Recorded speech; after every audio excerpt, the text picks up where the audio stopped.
BNP Awami লীগের মতো জোর করে ক্ষমতায় আসতে চায় না বলে মন্তব্য করেছেন বিএনপির মহাসচিব মির্জা ফখরুল ইসলাম আলমগীর। আগামী নির্বাচনের স্বচ্ছতা নিয়ে কেউ যেন কোনো প্রশ্ন তুলতে না পারে সেজন্য নেতাকর্মীদের সতর্ক করেন তিনি। আন্তর্জাতিক যুব দিবস উপলক্ষে রাজধানীর চিন্মৈত্রী সম্মেলন কেন্দ্রে যুব সমাজের প্রত্যাশা ও বিএনপির পরিকল্পনায় আগামীর বাংলাদেশ শীর্ষক আলোচনা সভায় তিনি এই কথা বলেন। একটি অবাধ, সুষ্ঠু, নিরপেক্ষ নির্বাচনের জন্য দলের নেতাকর্মীদের এখন থেকেই কাজ করার আহ্বান জানান তিনি।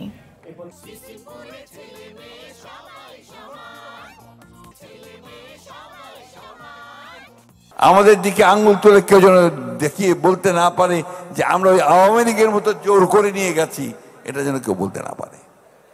This is very important. এটা অত্যন্ত জরুরি কথা, কারণ আমরা বড় দল, এখন আওয়ামী লীগ নেই। আমাদেরকেই সেই দায়িত্ব পালন করতে হবে। একটা সম্পূর্ণ নিরপেক্ষ সুষ্ঠু নির্বাচন যেন হয়, তার জন্য আমাদেরকে কাজ করতে হবে।